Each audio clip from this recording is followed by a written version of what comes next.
Alright, hold on one second, guys. Probably super loud.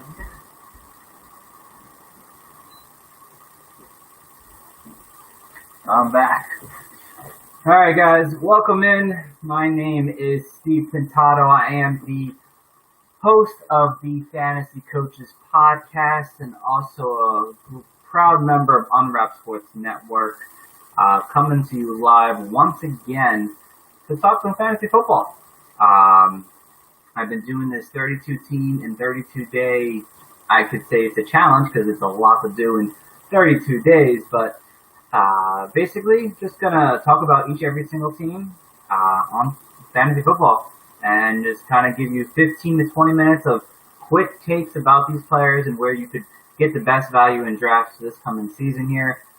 Basically all I'm trying to do is just give you guys, if those people who like the quick takes, boom, boom, boom, boom, this is basically what I'm trying to do for you. So, I'm live here on Sportscaster, YouTube, and Twitter right now, so find me wherever you need to find me.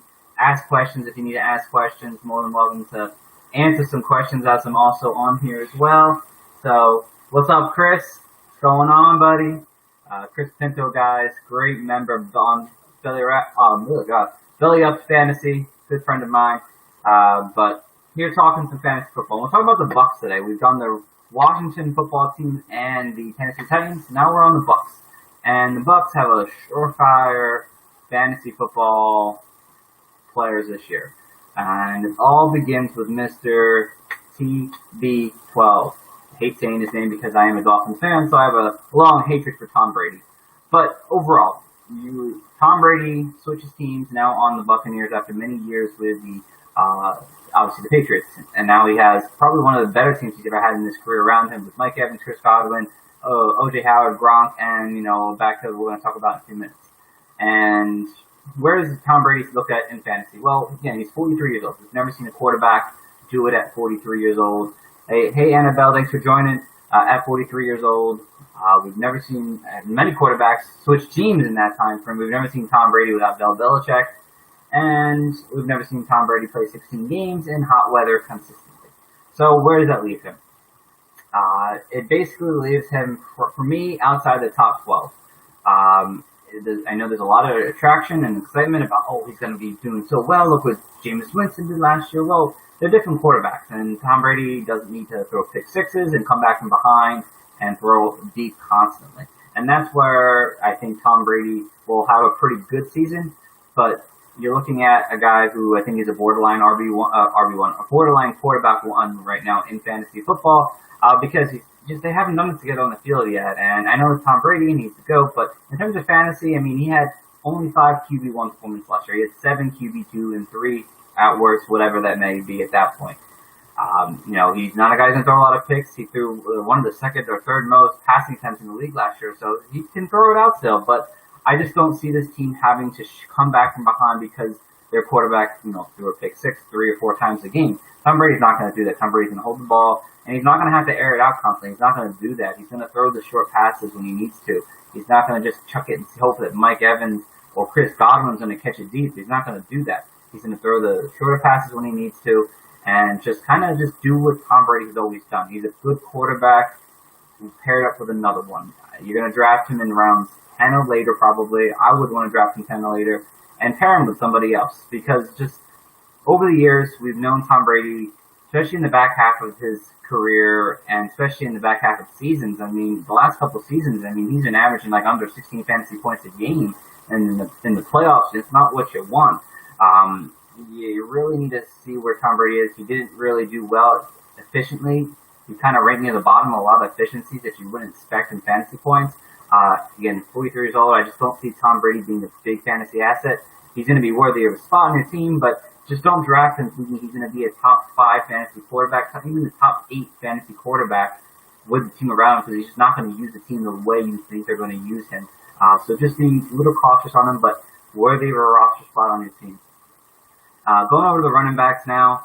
Now we're sitting at, Ronald Jones, Keyshawn Vaughn, LaShawn McCoy, the newcomer, and Dar Oladipo. We'll start with Dar. Basically an undrafted guy, but someone to keep your eye on if things switch up in this backfield. Dar, had 47 targets last year, so very involved in the passing game. We all know Tom Brady would like to throw short to the RBs at times. So if he finds a spot on the team, it's possible. With Sean McCoy being there, it may not be as possible now. But Dar is definitely a name mid-season to think of. Not during the regular season, though. But if Tom Brady, something happens with the running backs, Dar could see a big value during the season. LaShawn McCoy, we just talked about him on my podcast earlier this night, and we asked what kind of effect would he bring to this team here. I don't know if it's going to be a big effect. I've heard people talk about, he could be the lead back out of nowhere, and Ronald Jones and Keyshawn Vaughn are just outsiders looking in. And even though they may be more talented at this point, I don't see that happening. I don't see LaShawn McCoy coming in there. He's 32 years old at this point, coming in there, seeing a big, 250 carry he used to do in Buffalo. I just don't see that happening. You saw last year with the Chiefs that he just didn't look the same on that field, and he just never produced big fantasy football numbers at that point, and it just isn't someone you really want to go out there and grab right now. Again, in terms of drafts this coming season, maybe a late round flyer on him to see if that's possible. If Tom Brady, gets what he wants sometimes with those vets back there, it's possible. But I'm not picking him in the top 12, 13 rounds. He's definitely a late round value and see what's possible overall. Keyshawn Vaughn, the rookie out of Vanderbilt. Someone I was pretty high on, coming out of draft. I thought he had a pretty interesting take to his game there that many people just didn't see early on. Oh, thank you for the thumbs up. I appreciate that. He ran very well against some pretty stout defenses. And again, SEC, he's going to run against some of the best defenders that are in college. And he did very well, I would say, for the most part. And I didn't like him coming to the Bucs now because I'm a big Ronald Jones truther still. As far as Keyshawn Vaughn, you're going to be drafting him. He's got on the COVID list right now. I know LaShawn McCoy's there. He may be a guy that takes the back seat to LaShawn McCoy if anyone gets affected. I had him in the early round 9 when I first started doing some, rankings. But at this point now, I think you're looking more, and with the offseason not being there, I think you're looking more of a late round flyer again. Probably rounds 12 to 15. You're looking to draft a guy like this and hopes that he sees the starting role. I just don't see it because he's on the COVID list right now. That means it's almost 2 weeks that he's going to be sitting out. Who knows how much practice time, playing time that really can affect a person. So that's why, right now, Keyshawn Vaughn's guy is trending down right now. Great dynasty asset for sure, and definitely in that regard, because maybe 2021, 2022, he could see better value. But in 2020 right now, unless, Ronald Jones is that inefficient or LaShawn McCoy is not performing to any kind of vet standards, Keyshawn Vaughn could be seeing the third reps and not seeing big workloads. And at this point, I don't see a big workload coming from Keyshawn Vaughn right now. Hey, Esther, 0280, thanks for joining. I appreciate that. You just got to stop fading a little bit on Keyshawn Vaughn right now. Ronald Jones, though, big fan of Ronald Jones. I mean, what he was able to do on 172 carries and finish RB25, I thought was pretty impressive, I think, for the most part. Again, he's only 22 years old. He's younger than Keyshawn Vaughn right now. He had some issues. Obviously, pass protection is a huge thing. He's got benched several times last year on pass protection. But I see him after week 8. He started playing more percent of the snaps, over 55% of the snaps after week 8 on, after being under 40% most of the season, splitting time with Peyton Barber. And he started catching a little flair to his game, became a threat in the passing game, caught 23 of his 29 receptions, or 23 of his 31 receptions over the last half of the season. So he started getting really involved in the passing game, which again will bode well for. I sorry, my one mic was not on me the whole time. I'm sorry, guys. God, will not bode well for I lost my train of thought there. Will not bode well for his value on that part. And again, you saw the 6 most stacked boxes last year. Obviously, teams looked when he was running, they knew he was going to run the ball. And I think he has to get a little more creative on the offense there. I think he can make big strides. He's in the second year of this offense now, and I think he can do a lot of fantastic work. He just needs the opportunity to really show a big workload, and I could see him having over 200 carries this year and being a real effective, runner and receiver with Tom Brady in the backfield there. He had more RB1 performances and RB2 than RB3s overall, but he is definitely someone in rounds 8 or 9 right now. You can get really cheap and be real productive. So not Keyshawn Vaughn, but Ronald Jones is a fantastic target right now in 2020 draft that people are just not slipping on. And his value will probably come down even more for those people who think LaShawn McCoy is really going to have this backfield. So get even a better value going forward. Going into the next group here is the wide receivers, and I named a couple of them. Mike Evans, obviously, Chris Godwin, and then we have a couple other ones. I'll start with Justin Watson. He is a third-year guy now. Saw opportunity a little bit last year, and from weeks 14 to 16, he saw 20 targets when some of the guys went down there. He unfortunately played behind guys like Scotty Miller last year. We'll talk about in a second, Sharp Perryman, but when he got his opportunity, he did very well, and he's definitely someone who you're not targeting, I would say, right now in draft. He'd definitely be someone on my radar to see what kind of throws Tom Brady makes outside of Chris Evans and Chris Godwin and Mike Evans, because one of these three there's going to be a wide receiver 3 possibly on this team, and it's very possible. Justin Watson could be one of those guys. He showed some performances in the season, but for now, undrafted guy. Scotty Miller, rookie last year, pretty quiet from Bowling Green, 5'11", 180-pound wide receiver. Does that remind me of someone? Most of Tom Brady's wide receivers in his career. Decent, cut a couple of decent weeks in week 11 and week 15. Unfortunately, he's a short white receiver. That's something that's Tom Brady's bread and butter, basically, over his career. Maybe that's just a Bill Belichick thing. I don't know. But, again, another wide receiver who can kind of play in and out, probably more than the slot role. You could look at him as a possible week 2 or 3 guy that you could try to pick up. Again, another undrafted guy. I just want to name these guys for you guys so you're aware of them during the season. Like, hey, thanks for the popcorn. I appreciate that. Name these guys during the season you can remember their names. Like, hey, Scotty Miller, I remember him. He's could be somewhat of importance during the season.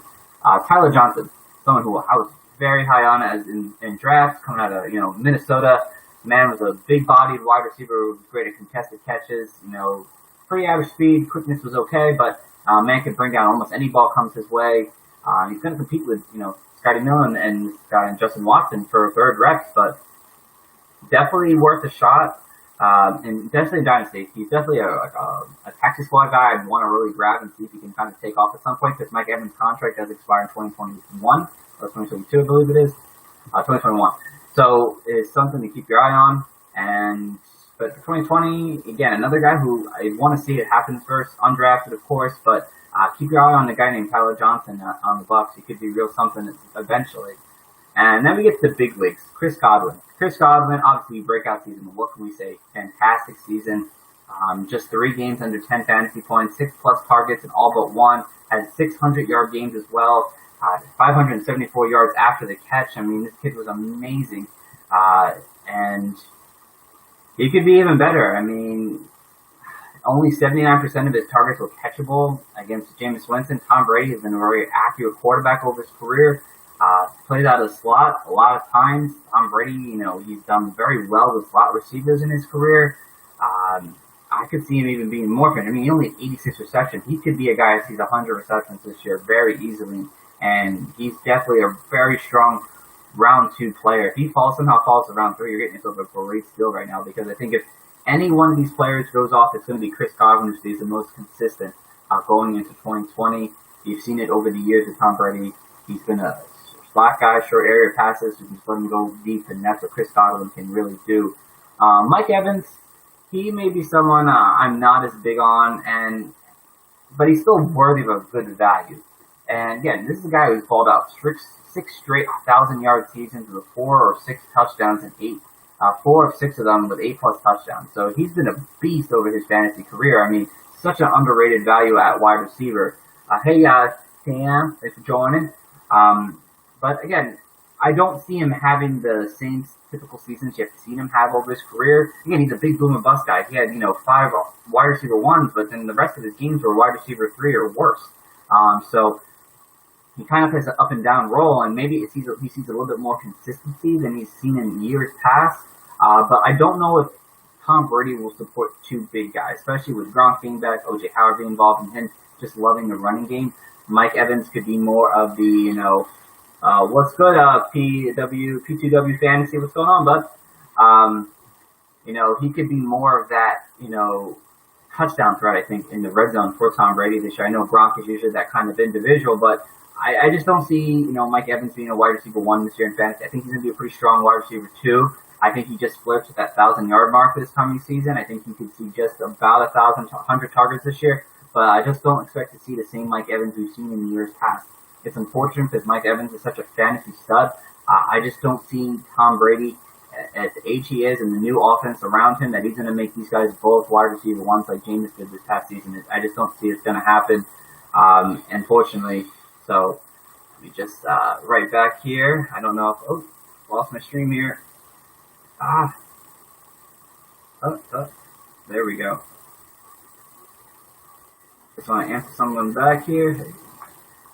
So sorry about that, guys. I'm doing two things at once. Hey, CB Boswell, 10. Thanks for joining. Appreciate that.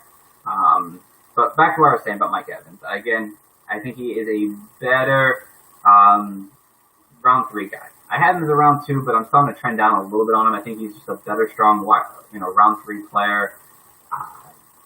It could get worse for me, honestly. I might trend even more down, but I think a round 3 is where you're pretty solid value for Mike Evans to put up pretty consistent, I think more consistent fantasy numbers than he's ever had in his career. So, Mike Evans, not a bad guy. And now we'll go over to the last 3, the tight ends here. I went through these much quicker than the Titans yesterday, if you guys watched that. Cameron Brate, Rob Gronkowski, O.J. Howard. Cameron Brate, as talented as a tight end he actually is, you just don't see him being very involved unless something really happens. But again, he may have those random games where Cameron Brate scores a touchdown like he's had in his career. He had more tight end 1 performance than O.J. Howard had last year and finished 1 spot behind him in the rankings and had 2 more targets than him. He could end up being the second tight end. Who knows? Again, it all comes down to Gronk, his health, and how much he's going to play on the field. So that is something that you really want to check on as the season gets closer. Again, Cameron Brate isn't a tight end you're drafting right now. It's just not happening. Obviously, he's an in-season play, bye-week filler. That's really all he is. But he's been very talented. He's put up big, numbers over his career. And maybe with Tom Brady, maybe something can happen. But again, he's just in the most unfortunate situation possible right now. Rob Gronkowski. I'm sure many people are going to ask, well, what do I do with Rob? I mean, he's been a tight end 1 over his career. He's been fantastic. I mean, a beast with Tom Brady, of course. They're going to do it again, right?